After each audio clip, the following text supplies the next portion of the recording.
Continuamos, estamos en la tertulia de este martes 15 de febrero del año 2021. Estamos en la mesa de análisis internacional. Nos acompañan como anfitriones Gustavo Calvo y Leo Harari. Presento ahora a quien será nuestro invitado en este segmento, en este tema en particular. El saludo es para Iván Lanegra, abogado con una maestría en Ciencias Políticas, profesor de Ciencia Política en la Pontificia Universidad Católica de Perú y la Universidad del Pacífico. Iván, bienvenido, gracias por acompañarnos. Y muchas gracias por la invitación y un saludo a todos allá en Uruguay. Vamos a hablar de Perú justamente en los próximos minutos. El gobierno de Pedro Castillo enfrenta intentos de destitución, acusaciones de corrupción y fuertes cuestionamientos a su gabinete cuando solo lleva 6 meses en el cargo. La semana pasada, Castillo designó a su cuarto elenco de ministros, encabezado por el abogado Aníbal Torres, hasta ahora titular de la cartera de Justicia. Torres, de 79 años, reemplaza a Héctor Valder, que duró 3 días en el cargo de presidente del Consejo, después de que los medios de comunicación informaran que fue denunciado por violencia doméstica en el año 2016. Además de renovar este cargo, que podría llamarse de primer ministro, Castillo hizo 6 cambios en el gabinete, pero mantuvo a los ministros de Finanzas, Relaciones Exteriores y Comercio Exterior. Torres tiene ahora 30 días para obtener un voto de confianza del Congreso para el nuevo gabinete, que incluye a 3 mujeres en 18 carteras. Si el Parlamento, controlado por la oposición de derecha, le niega la confianza, Torres deberá renunciar y Castillo se verá obligado a conformar un quinto gabinete. Recordemos que en diciembre el presidente Castillo logró sortear una moción de destitución presentada por los partidos que dominan el Congreso, entre ellos Fuerza Popular de Keiko Fujimori. Castillo fue acusado de supuesta injerencia del gobierno en los ascensos militares, pero la moción de destitución no alcanzó los votos suficientes. En paralelo, la Fiscalía de Perú anunció en enero la apertura de una investigación preliminar contra Castillo por una presunta intervención del mandatario en favor de una empresa que competía en una licitación para la venta de biodiesel.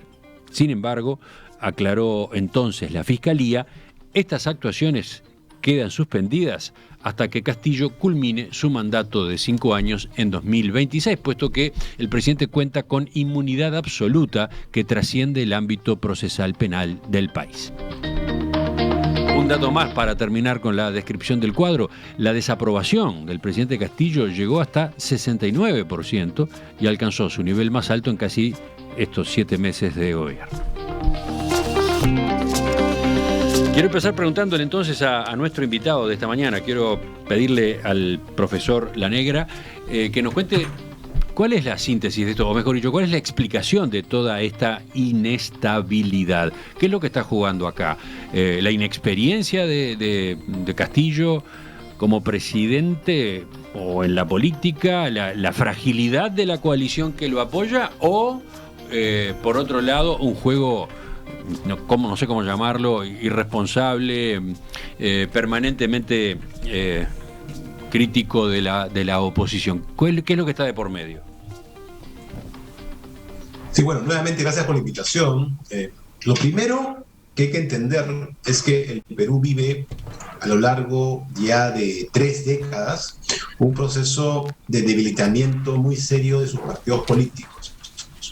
Estos partidos pues colapsaron al fin de los 80 y hasta ahora no se han recuperado. Entonces hemos vivido una democracia que ha funcionado en base a elecciones legítimas, pero sin partidos sólidos. Eso ha sido la constante a lo largo de este siglo, ¿no? 2 décadas del siglo XXI bajo esas reglas. Y ese modelo, evidentemente, siempre fue precario y entró en una crisis ya muy seria a partir de 2016.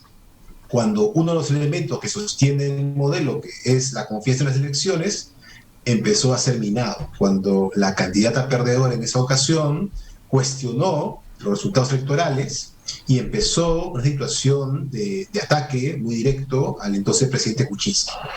Desde ese momento hemos tenido 3 presidentes que no acabaron, el mandato o el encargo que tuvieron. Los presidentes Kuczynski, que renunció, el presidente Vizcarra, que fue vacado, y el presidente Merino, que tuvo que renunciar después de las protestas multitudinarias que hubo en noviembre del 2020. Es en ese contexto que se llegan a elecciones que tuvimos el año pasado, que también fueron objeto de un ataque tremendo por parte de los perdedores, tras conocerse los resultados, alegando un supuesto fraude electoral que nunca existió y que fue descartado por las autoridades observadoras internacionales que estuvieron en ese proceso. Y todo eso, digamos, llevó a una situación de debilitamiento de las condiciones de gobernanza democrática. Sí, quizás habría que recordar, perdón, en las elecciones, en las últimas, ¿cuál fue el apoyo que tuvo el hoy presidente Castillo en la primera vuelta? ¿No? Fue un apoyo muy bajo. Muy bajo, sí, 19%. Es el porcentaje más bajo, digamos, de un candidato ganador, ¿no? Que gana en primera vuelta. Digamos, Kuczynski estuvo en 21% y el caso Castillo inclusive más bajo, 19%. Pero además, quien llegó en segundo lugar fue Fujimori con 13%. Digamos, también un porcentaje bajísimo. Sí. Entonces, recordemos entonces, la segunda vuelta enfrentó a candidatos que en la primera habían tenido 19% uno, 13% la otra. Sí, muy, muy bajo ambos. Y eso, como digo, ese es el síntoma del problema que hemos venido arrastrando por muchas décadas. O sea, no es un tema nuevo, sino que ya se había visto un fenómeno similar, pero no tan grave en elecciones anteriores. Y a eso hay que sumar, claro, quién es Castillo y con quién llegaba. Y ahí viene la segunda parte del problema, que es la precariedad del presidente y del grupo que pues está en estos momentos en el poder. Porque es un grupo, para empezar, el propio presidente Castillo, que llega prácticamente a última hora al partido que lo lleva al poder, del cual realmente no es parte, un partido, a su vez, que está conformado por diversos pequeños grupos, pues cada quien con sus propios intereses, y finalmente un presidente que pues no tiene mayor experiencia en los temas de gestión del Estado, no ha sido nunca electo a ningún cargo, es el primer cargo por el cual ha sido electo en su historia personal, es presidente de la República. No ha sido electo en ningún otro cargo antes. Es electo este puesto sin un partido sólido, sin un grupo alrededor fuerte, y termina apoyándose en un grupo de personas cercanas que él confía, pero que tienen pues serios cuestionamientos, tanto en capacidades como en integridad. Esa combinación, como verá, ha llevado a que estos 7 meses hayan sido, para empezar, ¿no? Un proceso de debilitamiento del gobierno en estas condiciones, y además una situación pues que ya es monitorio en las encuestas, ¿no? Que donde la ciudadanía empieza a mirar cada vez con menos expectativa el presidente de la República. Creo que estamos bien situados a partir de esta primera intervención de nuestro invitado. ¿Quién sigue? ¿Quién toma la posta ahora? ¿Bastulio? Bueno. Se pasan, ahí se miran como en el truco. En general le gusta está bien. A Gustavo plantear la cancha. No voy a patear nada. No, simplemente yo hice un poco el ejercicio que hizo Emiliano, es decir, vi los números. Y los números, cuando tuvimos alguna mesa donde mencionamos justamente la elección de Perú en su momento, me decían que era un callejón sin salida. Es decir, no es concebible una gobernabilidad medianamente inteligente, salvo que sea un gran animal político quien maneja todo esto, basados en números de 19%, 13%, 15%, y una multiplicidad de candidatos. Entonces, de alguna manera, esto se veía venir. Es decir, había mucho pesimismo, no sé si dentro de Perú, pero sí fuera de Perú, de que esto llevara a algún lado. Incluso algún titular de alguna prensa internacional habla de el camino de Castillo hacia ninguna parte. Bueno, hay un poco de eso en todo esto. Lo lamentable, Emiliano, es que a pesar de tu obviamente tu inquietud periodística, no hay, pienso yo, por lo que he leído, por lo que he visto y con lo que he consultado ayer de noche, incluso tuve por suerte un contacto bastante enriquecedor, no existen salidas rápidas aparentemente bajo ningún tipo de análisis hoy. Se está hablando de forzar la salida de Castillo, pero los números no dan para la vacancia. Tiene exactamente el número de votos en el Congreso que le impide y que impide que le voten la vacancia. Tiene 44 de 130. se necesitan 2/3 y no llegan a los 2/3. Por otro lado, una nueva elección ahora no garantizaría tampoco, si hubiera una elección, si pudiera llegarse a esa vacancia, no garantizaría resultados diferentes. Los números no van a ser muy diferentes hoy en una votación, porque el espectro político peruano sigue fragmentado. A veces uno desearía que se polarizara, porque por lo menos hay atractores políticos que lleven caudales de votos a extremos, como sucede, por ejemplo, en Argentina. Entonces, donde hay coaliciones, pero tienen su caudal de votos cada una. La derecha, además, hoy no concita gente. Entonces, nos dirá Iván, pero las noticias que tengo y sobre lo que he conversado es que no hay hoy grandes marchas multitudinarias hacia ningún lado. A ver qué dice justamente Iván ante lo que señalaba Gustavo. ¿Esta situación se va a prolongar? ¿No hay forma de encauzarla? Sí, o sea, creo que Gustavo ha recibido muy buena información. Digamos, la sensación acá en el país es que no hay salidas, por lo menos diríamos ninguna salida limpia, es decir, todas tienen costos, todas generan igual incertidumbre, y es muy probable que terminemos regresando a una situación similar, incluso si volvemos a hacer elecciones generales, ¿no? O sea, el riesgo es alto. Y claro, y cada vez que hacemos elecciones, también se genera una mayor frustración ciudadana, porque dices, bueno, volvemos a votar y todo, volvemos a las mismas, y claro, todo eso tiene además un riesgo, que es que empieza a crecer, pues el número de personas que dicen, bueno, de repente el problema es la democracia, ¿no?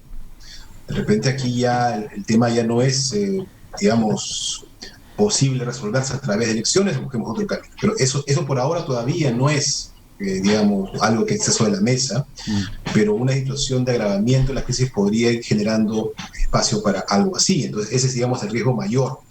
Entonces, ante eso, ¿qué posibilidades existen, digamos, ¿no? Porque, como bien señala también Gustavo, los ciudadanos no se movilizan en el país con facilidad, precisamente por el tipo de falta de liderazgo, de organizaciones sólidas que organicen, ¿no?, a la ciudadanía. Entonces, lo que tuvimos en noviembre del año antepasado, del 2020, fue una excepción, porque en realidad ocurrió algo que, digamos, articuló a un grupo muy grande de personas, ¿no?, que fue la salida del presidente Vizcarra. No tanto porque saliera Vizcarra, sino la manera en la cual lo sacaron, que fue visto como algo completamente ilegítimo. Entonces, el intento del Congreso de quedarse con el poder originó unas marchas tremendas. Ojo que eso podría repetirse, por ejemplo, si el Congreso intentara actuar de una manera claramente arbitraria y se quisiera quedar en el control del gobierno. Eso podría volver a pasar. Y creo que es uno de otros elementos por los cuales también se complica cualquier intento de salida a través del Parlamento. Y además, un dato adicional que no mencioné en la primera intervención, que es importante: el Congreso también ha ido perdiendo aprobación. De hecho, hoy el Congreso tiene menos aprobación que el gobierno, y la presidenta del Congreso tiene menos aprobación que el Congreso.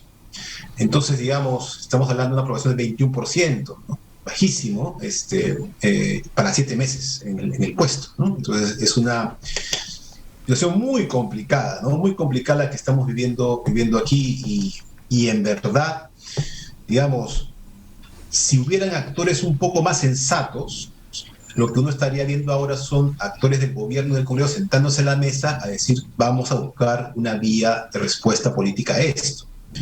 Pero por el momento ninguno de los dos tienen incentivos para hacerlo, ¿no?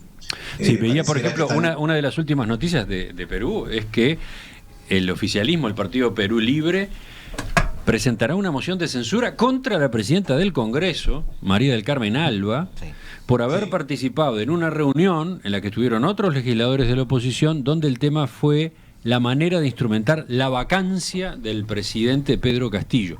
Llegar a un instrumento que permitiera declarar la vacancia de la presidencia en el Parlamento. ¿Algo para agregar sobre este aspecto en particular?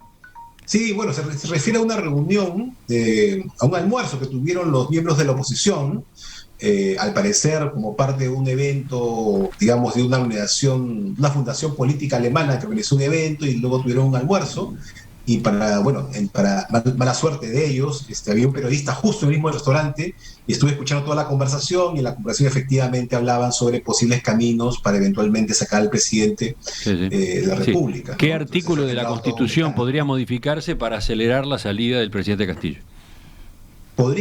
Están buscando, en verdad, ya es un tema más jurídico, ¿no?, que político, pero sí, están buscando vías, ¿no? Una de ellas, por ejemplo, es no destituir al presidente, sino suspenderlo en sus funciones, por ejemplo. Entonces, están viendo, ¿no? Y claro, pero el problema es que eso es visto como algo ya tramposo, ¿no? Entonces, eso precisamente puede disparar el tipo de movilizaciones que vimos hace año y medio. Leo.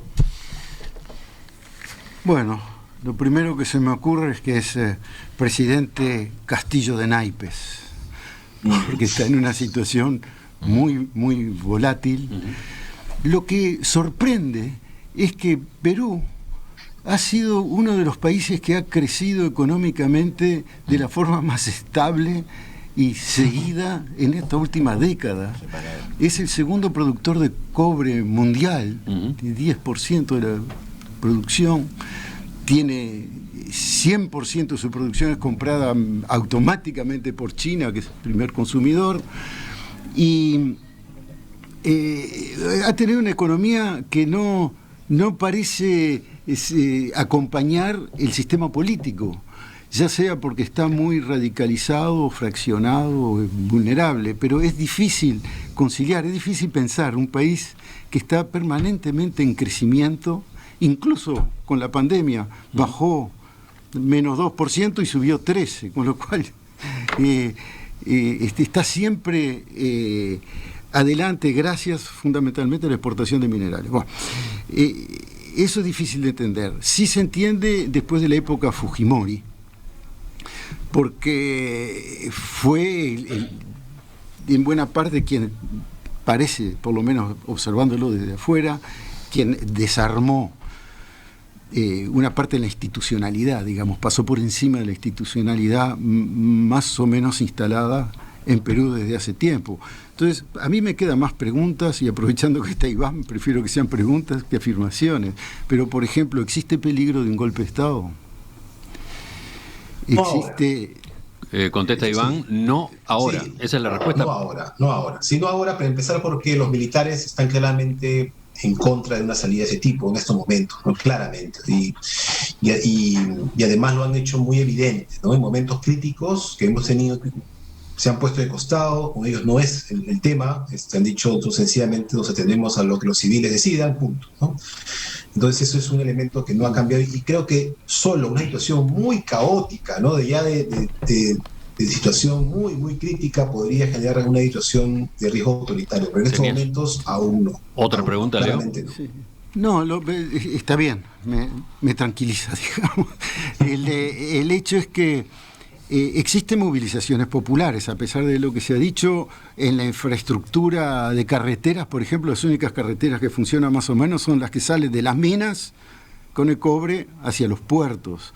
Pero el beneficio de esa exportación masiva de minerales no ha llegado a la mano de la gente de manera de poder orientar, de tener una base popular que tenga esperanza en que se administran y se hacen las cosas bien, que sería una de las maneras de reconstruir una base política en el país. Entonces, Castillo podría haberlo sido en el sentido que ha sido el líder sindical, mismo si viene de ser un maestro rural y le critican mucho su falta de experiencia, etcétera, pero tiene contacto con la base. Ha habido manifestaciones a favor de él. Podrían haber reconstruido quizás una base popular más amplia, aprovechando de los momentos de riqueza que entra al país. Entonces yo me pregunto ahí, ¿qué es lo que no cierra? A ver, ¿qué contesta Iván? Sí, creo que el problema del presidente es más de inexperiencia política, para empezar, y de un conocimiento de la política que está basado en su experiencia personal, que es de ser un sindicalista y ser un dirigente comunal. Entonces, para él, gobernar el país es básicamente conciliar intereses que están cerca de él y tratar de darle a cada quien una parte del poder. así ha gobernado en estos últimos meses, ¿no? Y inclusive defendiendo a actores políticos que claramente no son convenientes para su gobierno. Es decir, suena un poco autodestructivo, pero ha gastado gran parte de su capital defendiendo a personas antes que políticas. Y eso en parte se debe a esa, creo yo, comprensión equivocada sobre cómo se gestiona el Estado, pero también un peso importante es la falta de experiencia política previa, ¿no? Que no le da herramientas para conciliar, por ejemplo, posibles coaliciones políticas basadas en programas, en una línea de acción. Creo que lo que Leo plantea es correcto, es decir, podría a través de su trayectoria personal hacer creíble un esfuerzo, por ejemplo, redistributivo, bien armado, bien pensado, ¿no? Pero para eso se requiere formar una coalición política que esté detrás de eso y que le dé viabilidad además en políticas públicas. Pero eso no es capaz de hacerlo porque así no entiende el manejo del gobierno. Y a eso, digamos, es una situación que sin duda es parte, digamos, del problema. Se le está agregando algo que parece insólito, ¿no? Pero estuvo 6 meses sin dar ninguna entrevista a ningún medio de comunicación. 6 meses. Recién le dio la primera entrevista hace algunas semanas, antes de la última crisis de sus gabinetes, donde perdió 2 gabinetes seguidos.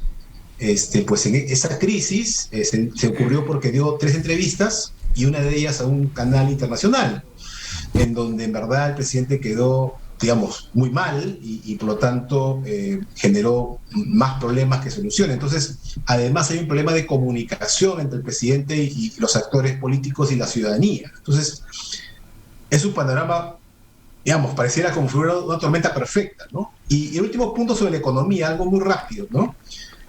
¿Por qué la economía parece desligado de la política? No lo es tanto, o sea, sí hay un efecto de la política sobre la economía, podríamos tener mejores cosas en muchos campos con una mejor gobernanza, pero el problema es que dependemos efectivamente de los minerales y por lo tanto esa actividad puede funcionar algo así como una suerte de burbuja que no se vea tan afectado por los temas políticos, a veces por los conflictos sociales sí, con mucha más claridad. Pero además hay un sector muy amplio de la economía peruana que es informal e ilegal. 7 de cada 10 peruanos trabajan en puestos informales o ilegales. 7 de cada 10. Y solamente por eso un dato anecdótico, ¿no? En estos momentos, en medio de la crisis, el dólar está bajando de valor. O sea, la moneda peruana se está apreciando en un contexto de crisis política. Y eso es ¿por qué? Porque está entrando mucho dinero de fuera. Mucho dinero en dólares está llegando de fuera, ¿no?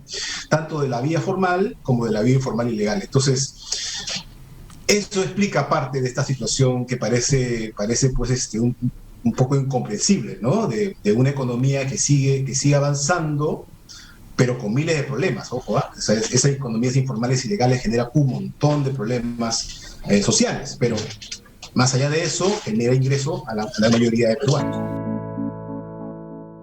Le agradezco especialmente al profesor Iván Lanegra, abogado con maestría en ciencia política, docente en la Pontificia Universidad Católica de Perú y en la Universidad del Pacífico, que haya tenido la amabilidad de participar esta mañana en la mesa de análisis internacional.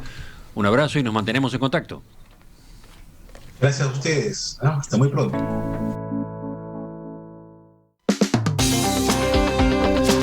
La despedida es ahora para los anfitriones de estas mesas. Gustavo Calvo, Leo Harari, gracias por otro mes aquí en las tertulias En Perspectiva. Pero bueno, nos reencontramos en cualquier momento porque los temas internacionales también tienen espacio en otros horarios del programa, Sí, ¿no? sí, seguramente. Igual seguiremos militando para que haya más mesas. Bueno, muy bien, ha sido un placer. Hasta la próxima. Hasta la próxima.